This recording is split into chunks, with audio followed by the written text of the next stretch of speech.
अब हम करेंगे प्रॉपर्टीज ऑफ नंबर सिस्टम का पार्ट 3, जिसमें एक प्रॉपर्टीज मेरी रह चुकी थी, कॉम्यूटेटिव प्रॉपर्टी, क्रम विनिमय नियम, कॉम्यूटेटिव प्रॉपर्टी।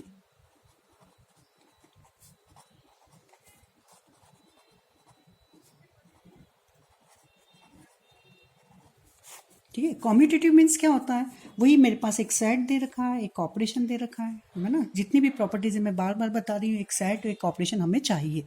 तो for all a b belongs to G which implies a operation b equal to b operation a. मतलब में हम उनके क्रम को चेंज करें, उनको कॉम्यूट करें तो कोई चेंज ना हो, इसको ही कहते हैं कॉम्यूटेटिव प्रॉपर्टी। अच्छा, एक बात आप लोग ध्यान रखिए, कुछ प्रॉपर्टी हमें जैसे विरासत में हमें मिलता है ना, कुछ चीज़ें जैसे अनुवांशिक चीज़ होती है, कुछ फादर के पास है तो वैसी की वैसी कॉपी बच्चे भी करते हैं। तो ऐसे ही यहाँ पर associative property and commutative property, ये दो प्रॉपर्टी अगर किसी सेट में है तो उसका जो सबसेट है उसके अंदर भी होती है। कौन कौन सी? एसोसिएटिव एंड कॉम्यूटेटिव, बाकी तीन नहीं। क्योंकि आपके जो एच यदि जी का सबसेट है तो हम जानते हैं कि इसके सब एलिमेंट्स कहाँ से आएंगे? जी में से ही आएंगे। ठीक है, तो ये नहीं कि चूंकि इसके ही सब एलिमेंट्स है तो जी के पास जो है वो सब एच में होगा। क्या फादर के पास जो प्रॉपर्टी जो उसके गुण रहते हैं क्या सभी के सभी बच्चों में रहते हैं? नहीं, कुछ एडॉप्ट करते हैं, कुछ बच्चे उससे अपना अलग अपनी चीजें रखते हैं। तो यहाँ पर दो चीज एसोसिएटिव एंड कॉम्यूटेटिव आप बिल्कुल लिख सकते हैं, किसी सेट में है तो उसके सबसेट में भी होगी। जो भी मैं चार्ट बनवाऊंगी उसमें भी आपको मैं क्लियर करूंगी। क्लोजर नहीं होती। देखिए अभी आपने अपन देखा था एन किसका सबसेट था? आई का। ठीक है, अब यहाँ पर या आई किसका सबसेट था आपका? Sorry, odd even odd integers था आपका। ऑड इंटीजर्स किसका सबसेट था? हमारा आई का लिया था। इसमें क्लोजर थी, इसमें थी क्या? एडिशन के रिस्पेक्ट में। इसमें एडिशन के रिस्पेक्ट में मैंने क्लोजर बताई थी। इसमें एडिशन के रिस्पेक्ट में ऑड इंटीजर्स में क्लोजर थी क्या? नहीं। दो ऑड इंटीजर्स को हम जोड़ते हैं तो हमें एक इवन मिल रहा था, इसमें क्लोजर नहीं थी। जबकि ऑड इंटीजर्स किसका सबसेट था? आई का। तो क्लोजर प्रॉपर्टी किसी सेट में है तो उसके सबसेट में होगी ही, हम नहीं कह सकते। ठीक है, तो ये आपकी हेरिडिटी प्रॉपर्टी नहीं है। एसोसिएटिव, हाँ, किसी सेट में है तो उसके सबसेट में जी में है तो उसके सबसेट में होगी। कौन सी? एसोसिएटिव। आइडेंटिटी, आइडेंटिटी को भी हम चेक करें, यदि किसी सेट में है तो क्या उसके सबसेट में होगी? नहीं, कह नहीं सकते। देखिए यहाँ पर N is a subset of W. W में आपकी एडिटिव आइडेंटिटी थी, जीरो था, जीरो बिलोंग्स टू डब्ल्यू था आपके पास में। एडिटिव आइडेंटिटी योग तत्समक क्या एन में था? क्या एन में जीरो बिलोंग्स है? नहीं। ठीक है, तो आइडेंटिटी भी नहीं होती, कह नहीं सकते, हो भी सकती हो नहीं भी। तो identity is not a heredity property. ठीक है, closure is not a heredity property. इसी तरह से इनवर्स, देखिए आई, एन किसका सबसेट था आई का। आई में एडिशन के रिस्पेक्ट में सबके एलिमेंट्स के इनवर्स हैं इसके पास। क्या इसमें है? क्या अगर ए 2 बिलोंग्स टू नेचुरल नंबर तो -2 इसके अंदर है क्या? नहीं। ठीक है, तो इसमें इनवर्स प्रॉपर्टी भी क्या है? हेरिडिटी नहीं है। तो ये ध्यान में दीजिए कि एसोसिएटिव और कॉम्यूटेटिव किसी सेट में है तो उसके सबसेट में होती हैं। बाकी क्लोजर, आइडेंटिटी, इनवर्स हम चेक करते हैं। ठीक है, बस इतना ये कर रहे हैं। अब हम चार्ट बनाते हैं। ठीक है, चार्ट बनाने के लिए आप लोग सब इस तरह से बनाइए। यहाँ पर लिखिए set of natural number, whole numbers, integers, rational number, real number and complex number. सबसे पहला मेरा वीडियो नंबर सिस्टम जो मैंने बनाया है, नहीं देखा उसे देखिए, ये सब के बारे में मैंने बता रखा है। ठीक है, क्योंकि बेसिक मैथ्स का बिल्कुल बेसिक नंबर सिस्टम आपको सब पता होना चाहिए। अब उसके बाद में चूंकि मैं क्लोजर प्रॉपर्टी, एसोसिएटिव, ये पार्ट 1 में बता चुकी हूँ, पार्ट 2 में एग्जिस्टेंस, इनवर्स एंड पार्ट 3 में कॉम्यूटेटिव, ये मैंने सब प्रॉपर्टीज की डिटेलिंग बता दी। अब मैं देखना चाहूंगी कि आपको कितना आया। देखिए, अब हम चार्ट बनाएंगे। मैंने ऑपरेशन यहाँ पर डाल दिया है प्लस, मतलब नेचुरल नंबर में हम प्लस के लिए देखेंगे क्लोजर प्रॉपर्टी। बताइए, यस लिखूं कि no? Set of natural number में एडिशन के रिस्पेक्ट में क्लोजर प्रॉपर्टी होल्ड है, यस या नो? दो नेचुरल नंबर को हम जोड़ेंगे, क्या नेचुरल नंबर मिल रहा है? यस। होल नंबर्स, दो होल नंबर्स लीजिए, आपको सेट पता है, उनको ऐड करिए, कोई से भी पिक करिए, क्या वापस जो नया एलिमेंट्स मिल रहा है वो क्लोजर हो रहा है? यस। इसी तरह सेट ऑफ इंटीजर्स में closure property with respect to addition, yes. Rational number कोई भी लीजिए आप, सब आपको रैशनल नंबर की डिटेलिंग पता है, उनको ऐड करिए, वापस एक रैशनल ही मिलेगा, यस। रियल नंबर, कोई भी दो रियल नंबर मैंने बताया था रैशनल यूनियन इरैशनल, कोई भी संख्या रैशनल हो या इरैशनल उनको आप ऐड करिए, आपको एक रियल नंबर ही मिलेगा। कॉम्प्लेक्स नंबर, दो कॉम्प्लेक्स नंबर को ऐड करिए, वापस जो नया एलिमेंट्स मिलेगा आपको एक कॉम्प्लेक्स मिलेगा। All real numbers are complex number, और नहीं तो मैंने क्या कहा था कि ये क्लियर। अब एसोसिएटिव प्रॉपर्टी, एसोसिएटिव प्रॉपर्टी देखिए, दो कॉम्प्लेक्स तीन आप कोई भी कॉम्प्लेक्स नंबर लीजिए, ठीक है, कॉम्प्लेक्स नंबर को आप एसोसिएटिव करिए तो वापस आपको ब्रैकेट हम चेंज करें कोई चेंज नहीं आएगा। तो यदि कॉम्प्लेक्स नंबर में associative property with respect to addition हो रही है तो मैंने आपको एक रिलेशन बहुत सुंदर बताया था, N is a subset of W, W is a subset of I, I is a subset of Q, Q is subset of R and R is subset of C. तो जब सी में है तो ये सब उसके सबसेट हैं। तो अभी मैंने बोला था हेरिडिटी प्रॉपर्टी, तो आपको कुछ देखने की जरूरत नहीं, ये सब इसके सबसेट है तो इनमें भी एसोसिएटिव प्रॉपर्टी होगी। क्लियर। अब existence of identity, additive identity, existence of associative को बोलते हैं हिंदी में साहचर्य। एग्जिस्टेंस ऑफ आइडेंटिटी मीन तत्समक अवयव की उपस्थिति।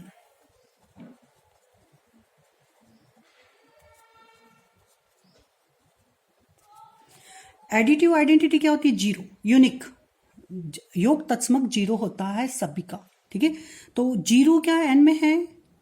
आपको नेचुरल नंबर सिस्टम देखा, आप याद हो गया होगा, नहीं तो एग्जिस्टेंस ऑफ आइडेंटिटी नहीं आएगी। डब्ल्यू में है क्या? यस। अब डब्ल्यू अब सबका सबसेट है, डब्ल्यू में है तो यहाँ पर राइट हो जाएगा, सभी के अंदर जीरो आ रहा है। अब एग्जिस्टेंस ऑफ इनवर्स, हमें पता है ए का एग्जिस्टेंस ऑफ इनवर्स मतलब प्रतिलोम अवयव की उपस्थिति। बताइए, नेचुरल नंबर में हमारे पास 1 2 3 होते हैं, इनके इनवर्स, ए का इनवर्स माइनस ए था, एडिटिव इनवर्स। क्या निगेटिव साइन के नंबर थे या निगेटिव है तो उनके पॉजिटिव थे? नहीं, तो इनवर्स नहीं है। डब्ल्यू में थे क्या निगेटिव? नहीं। इंटीजर्स में थे? यस। तो रैशनल में भी यस यस यस। करिए, इसको आप करके देखेंगे तो आपको यहाँ दिखेगा। अब कॉम्यूटेटिव प्रॉपर्टी, कॉम्यूटेटिव प्रॉपर्टी सभी में एडिशन के रिस्पेक्ट में कॉम्यूटेटिव नेचुरल नंबर में लग रही है, ठीक है। यहाँ पर हम कॉम्प्लेक्स नंबर से मैंने बताया था एसोसिएटिव एंड कॉम्यूटेटिव, जब कॉम्प्लेक्स में लगती है तो उसके सभी सबसेट में भी होगी। तो ये चार्ट आपने इस तरह से बनाई है, और आप ये मैंने अभी बनाया, आप खुद करके देखिए। और लिखने का तरीका फिर क्या होगा? In a set of natural number closure property hold with respect to addition, in a set of whole numbers closure property hold with respect to addition. प्राकृत संख्या के समुच्चय में योग संख्या के सापेक्ष संवर्ग नियम लागू होता है। देखिए, लिखने का तरीका भी कितना इजी हो गया है। इस तरह से चार्ट बना लिया आपने। अब आपके आगे का जो चैप्टर रहेगा ग्रुप, मैं उसको बताऊंगी। ये चार्ट से देखिए, यदि ये चारों प्रॉपर्टी होल्ड हो जाती तो ग्रुप हो जाएगा। तो ये देखिए कहाँ हो रही हैं, ये इसके अंदर हो रही हैं, इसमें हो रही हैं, इसमें इनमें नहीं हो रही। एक प्रॉपर्टी होती तो क्या कहते हैं, नेक्स्ट मेरा वीडियो आएगा ग्रुप पर, उसको आप देखिएगा। प्लीज लाइक कमेंट्स करिए। अभी एक और चार्ट में बना रही हूँ मल्टीप्लीकेशन के लिए। या अब हम नेक्स्ट क्या बनाएंगे? मल्टीप्लीकेशन के लिए हम चार्ट बनाएंगे, बिल्कुल जैसा हमने एडिशन के लिए बनाया था। सबसेट लिख लीजिए, natural number, whole numbers, integers, rational, real and complex. इधर मैंने प्रॉपर्टीज डाल दीजिए, closure property, associative property, existence of identity. Closure means संवर्ग, ठीक है। एसोसिएटिव मीन्स साचार्य, एग्जिस्टेंस ऑफ आइडेंटिटी तत्समक अवयव की उपस्थिति, प्रतिलोम अवयव की उपस्थिति, और ये क्रम विनिमय नियम, ठीक है। अब यहाँ पर मैंने ऑपरेशन डॉट लिया है, मल्टीप्लीकेशन। अब यहाँ पर हम फिर चेक करते हैं नेचुरल नंबर में। अच्छी तरह से आपको मैंने कहा था नंबर सिस्टम की वीडियो बार बार पूरी देखिए, आपको बिल्कुल दिमाग में सेट हो जाना चाहिए नेचुरल नंबर क्या है, इंटीजर्स क्या है, उसमें मैंने बहुत डिटेलिंग में बताया है, ठीक है। नेचुरल नंबर, कोई भी दो नेचुरल नंबर कर लीजिए माइंड में, ठीक है। उसमें मल्टीप्लीकेशन लगाइए, न्यू एलिमेंट जो बना देखिए क्या नेचुरल नंबर है। 2 × 3 6, 2 × 3 क्या आया? 6, 6 is also natural, right. Closure property hold, whole numbers में भी, इंटीजर्स में भी होल्ड होगी। कोई भी दो रैशनल नंबर लीजिए, उनका मल्टीप्लीकेशन कीजिए, रियल में भी होगी और कॉम्प्लेक्स में भी।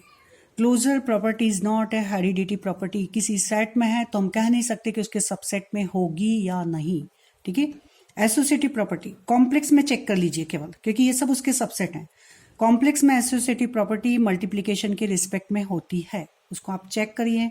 ठीक है, 3 कॉम्प्लेक्स नंबर लीजिए, ब्रैकेट चेंज करिए, कोई चेंज नहीं, तो कॉम्प्लेक्स में हो रही है तो उसके सभी सबसेट में होगी। अब हम आइडेंटिटी चेक करेंगे, एग्जिस्टेंस ऑफ आइडेंटिटी, तत्समक, गुणन तत्समक, मल्टीप्लिकेटिव आइडेंटिटी, क्योंकि ऑपरेशन मेरा मल्टीप्लिकेशन है। मल्टीप्लिकेटिव आइडेंटिटी क्या होती है आपको पता है, 1 नेचुरल नंबर में है, यस, होल नंबर्स में यस, सभी में 1 बिलोंग्स हो रहा है। क्लियर, तो यहाँ पर मल्टीप्लिकेटिव आइडेंटिटी है। अब यहाँ देखिए प्रतिलोम, मैंने क्या बताया था, existence of inverse, every elements of G, जो भी आपने सेट लिया, जो भी आपका ऑपरेशन है, उसकी रिस्पेक्ट में हर एलिमेंट्स के पास इनवर्स होना चाहिए।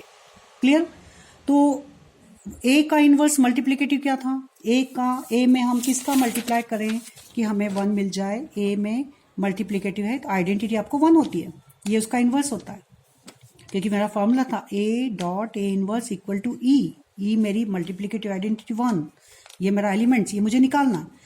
तो ए में आपको पता है 1/a का मल्टीप्लाई करने पर 1 मिल जाएगा। ठीक है, तो ए का मल्टीप्लिकेटिव इनवर्स हुआ 1/a। अब देखिए चेक करिए, नेचुरल नंबर 1 2 3 से स्टार्ट होते हैं, क्या उनमें 1/2, 2 का मल्टीप्लिकेटिव इनवर्स होगा 1/2 है क्या, 1 का है, यस, 2 का नहीं है, 3 का नहीं है, तो इसमें existence of inverse wrong. Whole numbers में क्या अपॉन में आ रहे हैं, इसमें भी नहीं आ रहे हैं। इंटीजर्स में मल्टीप्लिकेटिव इनवर्स नहीं है, इसमें भी रेशो वाले, इसमें भी नहीं होगा। रैशनल, यस, रैशनल में हम P/Q के फॉर्म में लिखते हैं, where Q does not equal to 0 and PQ belongs to I। फिर से वापस मैं रैशनल नंबर को डिफाइन कर रही हूँ। ठीक है, तो 2 का मल्टीप्लिकेटिव इनवर्स 1/2 इसके अंदर है, 3 का 3/2 का 2/3 भी है, सब रेशो है। पर ध्यान दीजिए, इसमें एक बहुत सिली मिस्टेक बच्चे करते हैं, 0 belongs to Q, yes 0 belongs to Q, but 0 में 0 मेरे पास एक एलिमेंट है, 0 बिलोंग्स टू Q, तो 0 में मैं किसका मल्टीप्लाई करूं कि मेरे का मल्टीप्लिकेटिव इनवर्स आइडेंटिटी 1 मिल जाए। है आपके पास ऐसा कोई एलिमेंट्स कि 0 में इसका मल्टीप्लाई करने पर 1 मिल जाए, कि 1/0 तो इन्फिनिटी है ना, 0 into infinity is not equal to 1, तो कोई नंबर नहीं है। आया समझ में, तो Q भी मल्टीप्लिकेशन के रिस्पेक्ट में एवरी एलिमेंट्स का एग्जिस्टेंस ऑफ इनवर्स नहीं रख रहा है। तो यहाँ ध्यान रखिए, जो लिखा जाता है ना वहाँ Q0 लिखा जाता है। Q0 का मतलब होता है 0 को छोड़कर सभी रैशनल नंबर, ठीक है, all rational number other than 0, तब इसके पास में हर एलिमेंट्स का इनवर्स होगा। इसको मार्क करिए यहाँ पर कि 0 का मल्टीप्लिकेटिव इनवर्स नहीं होता है, ये बिल्कुल बनाएंगे आप यहाँ पर, क्योंकि 0 dot no any number equal to 1, इस तरह से मार्क करिए यहाँ पर कि 0 के पास ऐसा कोई नंबर नहीं है कि उसका मल्टीप्लाई करें हमें 1 मिल जाए, तो 0 का मल्टीप्लिकेटिव इनवर्स नहीं होता। तो जिस भी सेट में अगर 0 आएगा तो मल्टीप्लिकेशन के रिस्पेक्ट में, गुणन संख्या के सापेक्ष में ये प्रॉपर्टी उसमें होल्ड नहीं होगी। तो रियल में भी जब बात करेंगे तो यहाँ पर क्या लिखेंगे, वो R0, 0 को छोड़कर सभी रियल नंबर हो जाएगा। कॉम्प्लेक्स में भी 0 को छोड़कर सभी कॉम्प्लेक्स नंबर में उसका मल्टीप्लिकेटिव इनवर्स होगा। क्लियर, ये बहुत बेसिक चीज़ है, इसको बिल्कुल ध्यान रखिए। ठीक है, अब कॉम्यूटेटिव प्रॉपर्टी चूंकि कॉम्प्लेक्स नंबर में होती है, 2 कॉम्प्लेक्स नंबर लें, उनके क्रम चेंज करें तो कॉम्यूटेटिव प्रॉपर्टी होती है, तो उसके सभी सबसेट में भी होगी। हेरिडिटी प्रॉपर्टी, ये कौन सी प्रॉपर्टी है, कॉम्यूटेटिव एंड एसोसिएटिव। इसको हमें शो करने की जरूरत नहीं होती है, किसी सेट में तो उसके सबसेट में भी होगी, पर ये 3 को हमें बताना पड़ता है। क्लियर, तो ये चार्ट आपको अच्छी तरह से समझ में आया होगा मल्टीप्लिकेशन के रिस्पेक्ट में। ठीक है, तो मैं यहीं पर वीडियो एंड कर रही हूँ। आप प्लीज़ लाइक करिए, सब्सक्राइब करिए, पूरा वीडियो देखिए, बार बार देखिए, नहीं समझ में आए और मुझे कमेंट्स ज़रूर लिखिए, आप क्या चाहते हैं मुझे बताइए।